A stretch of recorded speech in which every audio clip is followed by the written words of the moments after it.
Lasanya tuh klasik banget ya, comfort food. Nah, si lasanya sheetnya pastinya juga empuk, dia matang dengan sempurna.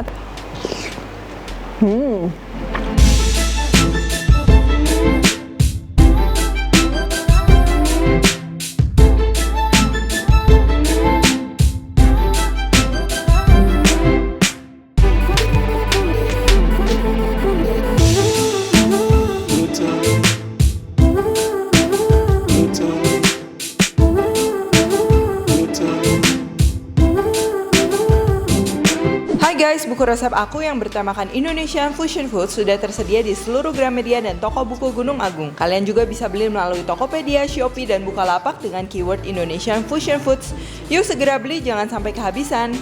Halo, welcome back to my channel, Devina Hermawan. Hari ini kita akan bikin lasanya ya. Ini yang lebih klasik, kita akan bikin pasta lasanyanya atau lasanya sheetnya juga. Kalau kemarin aku udah sempat bikin yang white lasanya sama yang lasanya lebih gampang pakai kulit pangsit. Nah, kali ini kita akan bikin yang mudah tetap tapi lebih ke klasik ya. Biasanya kalau lasanya itu kan dia kurang lebih dia ada 3 komponen ya. Pertama pastanya, lasanya sheetnya, lalu ada saus merahnya yang biasa base-nya tomato, boleh pakai daging, boleh enggak gitu kan, dan juga white sauce-nya. Nah, kalian bisa bikin bechamel, kalau enggak ricotta ya, pakai ricotta cheese juga bisa. Nah, cuman kali ini kita mau bikin yang pakai bechamel, bolognese sauce, sama kita bikin pastanya. Dan pastinya rasanya juga akan makin mantap. Di sini aku pakai produk-produk dari New Zealand. Oke, yang pertama untuk adonan pastanya ya. Di sini kita akan perlu tepung terigu protein tinggi, telur, garam, dan juga sedikit air. Lalu untuk bechamel sauce-nya atau white sauce-nya, di sini kita akan perlu susu, tepung terigu, serbuk pala sedikit, ini opsional. Lalu kita pastinya akan perlu butter dan krim. Di sini aku pakai Anchor unsalted butter dan juga Anchor culinary cream. Dan juga keju. Di sini aku pakai mainland cheese yang vintage sama yang tasty. Kalau yang vintage pastinya dia lebih tua lagi kejunya, dia lebih keras, lebih sharp, lebih gurih ya. Nah, untuk bolognese sauce-nya di sini aku akan campur daging merah dan juga daging putih ya, yang udah dicincang, digiling tentunya. Lalu untuk sayur-sayurannya di sini aku akan pakai wortel, bawang bombay, bawang putih, seledri, dan juga herbs. Nah, ini herbsnya aku udah pakai Italian mix herbs. Cuman kalau misalnya kalian mau pakai salah satu, kalian bisa campur aja, pakai yang ada aja di rumah ya. Base tomato sauce-nya di sini aku pakai tomat kaleng, saus tomat, dan juga ini pasta tomat buat yang suka emang ekstra tomato ya. Dan yang terakhir ini kita akan tambahin susu ya. Untuk topping di sini aku pakai keju mainland juga. Nah, ini yang mild. Jadi tadi kan ada 3 macam ya. Ini yang mild yang rasanya of course paling mild. Terus ada yang sedang itu yang tasty dan juga yang vintage ya. Oke, langsung aja kita akan bikin. Oke, yang pertama ini kita akan siapkan dulu bahan keringnya. Ada tepung terigu dan juga garam. Ini kita akan aduk ya. Lalu di tempat terpisah kita akan kocok telurnya yang udah dicampur sama sedikit air. Terus kalau udah ini kita masukin aja telurnya dikit-dikit. Aku pakai bantuan sumpit supaya tangannya nggak belepotan ya. Terus kita aduk aja. Nah, kalau udah mulai crumbly kayak gini, kita akan gabungin semuanya pakai tangan dan kita akan pindahkan ke talenan aja ya. Terus kita akan aduk-aduk. Nah, ini kalau kita bikin pasta Tommy, ini tuh tipe adonannya dia yang kandungan airnya sedikit ya. Jadi kita nggak mungkin bisa ulenin pakai tangan kayak kalau misalnya kita bikin roti. Jadi kita yang penting ini nyampur. Nah, kalau udah nyampur kayak gini, ini penting kita akan resting. Diistirahatkan supaya lebih lentur lagi dan juga semua terigunya benar-benar meresap air ya. Ini kita kurang lebih diemin 15-30 menit. Ini resting yang pertama. Lalu kita akan pipihkan kayak gini. Kita akan lipat bagi 3, lalu kita pipihkan kembali.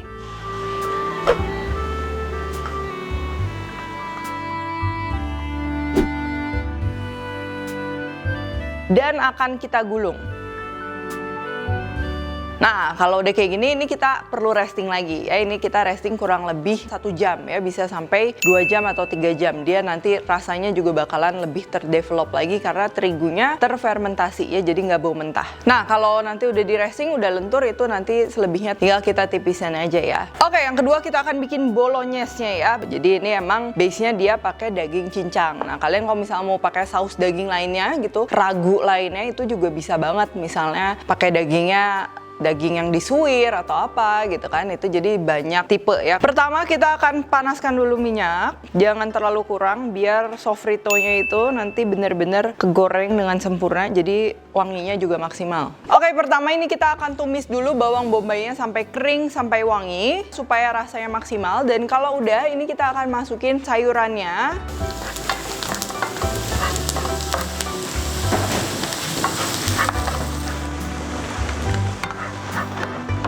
Nah, kalau udah ini kita akan masukin dagingnya sekarang dan juga rempahnya, herbsnya.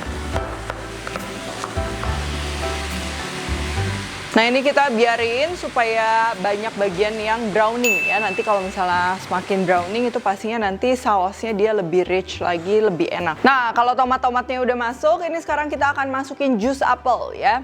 Nah, ini kita bisa pakai air, kalau nggak bisa juga pakai kaldu ya, itu opsional aja. Atau kalau mau cepet tinggal pakai kaldu yang cubes gitu ya, kaldu bubuk itu juga bisa. Dan juga susunya kita masukin. Nah, kalau udah gini, ini biasa kalau misalnya yang bolognese gitu, dia masaknya emang lama ya, sampai dia kuahnya bener-bener jadi mengental gitu.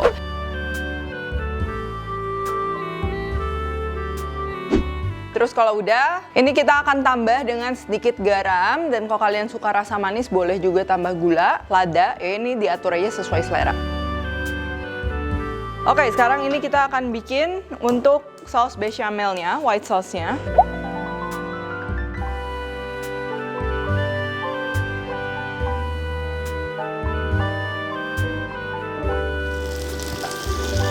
Nah, pertama ini kita akan lelehkan dulu butternya dan juga kita akan masukin terigu ya. Ini kita akan bikin roux. Jadi roux itu biasanya untuk mengentalkan saus gitu, tapi pastinya wangi ya. Dan kita juga pasti udah familiar nih kalau misalnya kita bikin yang namanya pastry gitu ya, cookies, cake, dan juga masakan-masakan western kayak gini. Nah, butter itu memegang peranan penting ya. Kita harus menggunakan quality butter pastinya. Itu aromanya lebih enak, ke makanan juga pastinya jadi lebih premium. Cuman sometimes emang tantangannya adalah di harga. Nah, jujur kalau yang merek Anchor ini, dia tuh udah kualitasnya udah sangat cukup, tapi harganya juga masih cukup terjangkau. Jadi apalagi kalau kita yang emang usaha gitu kan, nah food cost itu kan penting. Nah, jadi emang sehari-hari tuh aku sering pakai Anchor butter ini ya, apalagi kalau misalnya kita untuk keperluannya banyak, selain yang packaging kecil gini juga mereka ada jual yang packagingnya langsung in bulk gitu. Nah, itu pastinya lebih ekonomis lagi. Nah, kalau campuran roux-nya ini dia udah sedikit berubah warna, terigunya juga udah lebih wangi. Ini sekarang kita akan masukin bubuk pala ya. Kita akan masukin bubuk pala dan juga susu perlahan sambil diaduk karena dia akan mengental.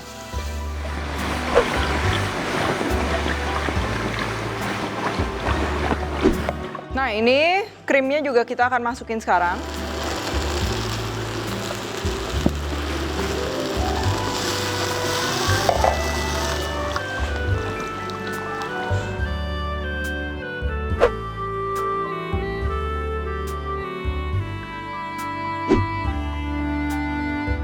Oke, sekarang kita akan masukin kejunya ya. Nah, ini sebenarnya kalau keju ini jumlahnya kalian bisa adjust. Pastinya kalau semakin banyak semakin cheesy. Sampai kalau kalian banyak banget gitu, nah itu jadi cheese sauce. Biasanya cheese sauce yang kita pakai untuk siraman nachos atau untuk bikin sandwich ya, itu bisa juga base-nya emang kayak gini, white sauce yang ditambahin cheese dengan jumlah yang banyak. Nah, cuman kalau kita bikin bechamel gitu, cheese-nya emang nggak usah sebanyak itu gitu ya. Ini bisa kalian sesuaikan. Oke, sekarang ini kita akan pakai kejunya. Ini aku pakai keju dari Mainland dan ini tuh adalah tipe kejunya keju cheddar. Aku pakai yang tasty dan juga yang vintage. Nah, mungkin beberapa yang belum tahu ya, kalau misalnya keju tuh dia ada yang processed cheese, biasa yang lebih murah, dan juga emang yang pure milk cheese kayak gini ya. Itu tuh bedanya apa sih? Nah, kalau processed cheese tuh kan kadang udah dicampur sama pengemulsi, kalau nggak tambahan tepung supaya dia set dan lain-lain. Nah, biasanya itu nggak akan mudah meleleh gitu. Jadi melelehnya dia masih crumbly. Biasanya kita harus blender lagi gitu. Cuman kalau yang emang pure cheese kayak gini, dia akan meleleh dengan mudah. Nah, sekarang ini adonannya kurang lebih udah di resting 1 jam ya, boleh lebih lama dari itu. Sekarang kita akan tipisin. Aku akan tipisin menggunakan ini, penggiling adonan mie gitu. Supaya nggak lengket, kita akan pakai bantuan tepung ya. Tuh, dia udah jauh lebih lentur karena udah kita resting juga. Oke, nah untuk adonannya pertama ini untuk memudahkan membentuknya, kita akan bagi rata ya. Ini aku akan bagi 8. Karena kalau terlalu panjang juga nanti kita akan handlingnya susah, malah jadi sobek-sobek dan lain-lain.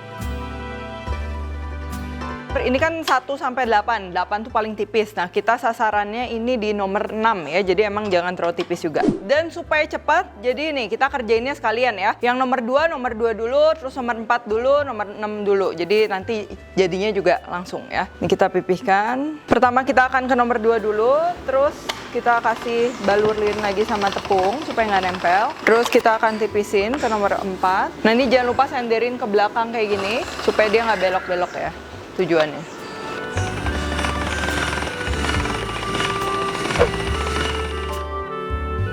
Kalau udah kita akan tumpuk aja ya. Kalau nempel jangan lupa kasih tepung supaya nggak nempel. Oke, kalau udah gini, ini kita tinggal potong-potong aja sesuai kebutuhan ya. Nah ini ujungnya bakalan aku trim, tapi ini jangan dibuang, ini simpen aja karena kita tetap bisa bikin pakai yang kayak gini. Nah kalau udah seperti ini kulit lasanyanya udah siap dipakai ya. Jadi kita kalau pakai fresh lasanya sheet kayak gini, ini kita bisa langsung susun, nggak perlu direbus dulu. Nah kalau misalnya pakai yang kering itu biasanya emang perlu direbus dulu, karena kalau misalnya nggak, biasa matangnya terlalu lama dan juga nanti keras ya. Kalau udah ini kita akan susun, yang pertama kita akan tuang dulu sedikit saus di dasar wadah ya, bisa pakai wadah apapun, yang penting tahan panas. Kalau udah ini kita akan susun lasanya sheetnya, dan kita akan taruh lagi ini saus bolognese.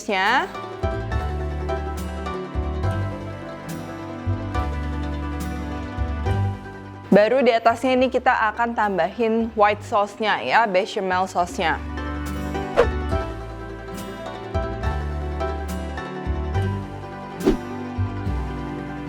Dan kalau sudah, ini kita akan ulang sampai semuanya selesai, dan juga terakhir tinggal kita tabur aja pakai keju.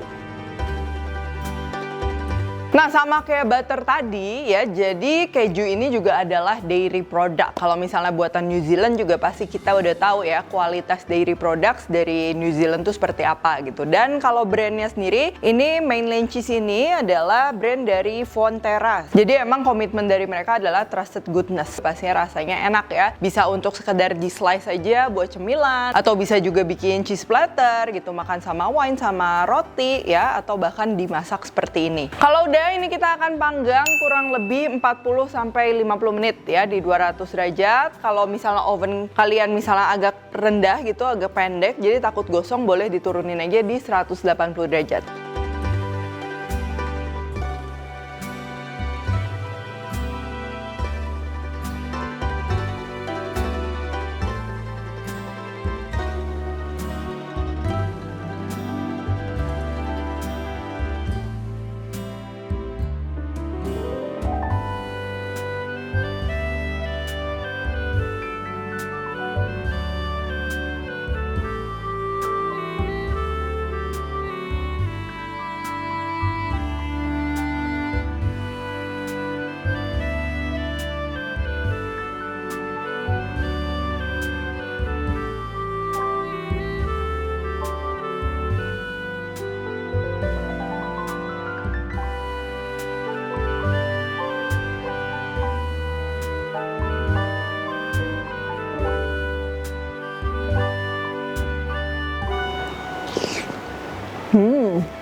Lasanya tuh klasik banget ya, comfort food. Nah, si lasanya sheetnya pastinya juga empuk, dia matang dengan sempurna. Tadi kita panggang dalam keadaan mentah, dan dia akan termasak di liquid yang udah kita taruh juga di dalamnya. Jadi emang berasa banget ya. Dan juga creamy dari white sauce-nya, pastinya kejunya juga berasa, dicampur sama bolognese sauce gitu yang segar, ada asamnya, sedikit manis juga, gurih ya, udah pasti pas. Nah, kalau kalian mau misalnya buat di frozen food atau apa, kalau aku saranin emang dia udah dalam keadaan dipanggang dulu gitu ya. Misalnya dipanggangnya mungkin suhunya jangan terlalu tinggi dulu, topping kejunya nggak usah ditaruh dulu, kita matengin, baru nanti terakhir waktu mau di-pack kita tinggal kasih atasnya kejunya, terus di vakum, tinggal di freezer ya. Karena kalau misalnya dalam keadaan mentah, biasa adonan terigu khususnya nanti takutnya strukturnya berubah dan lain-lain. Oke, kalau gitu thank you for watching, dan seperti yang tadi aku bilang, kalau kita masak-masak yang menggunakan dairy product seperti ini kan dia benar-benar bergantung sama kualitas produk yang kita pakai ya. Jadi jangan lupa juga untuk pakai produk berkualitas, salah satunya ini dia yang dairy products dari New Zealand. Nah, untuk info juga tadi produk-produk Anchor yang tadi aku pakai itu kalian bisa dapetin di somethingfresh.id ya. Dan aku udah tulis juga lengkapnya di description box. Kalau untuk produk-produk yang mainland cheese, nah ini juga kalian bisa beli aja di supermarket kesayangan kalian. Jangan lupa juga kalau kalian request tag at Devina Hermawan at Devi's Pantry, like, subscribe, share, komen, dan lain-lain. Stay tune terus and see you in the next video.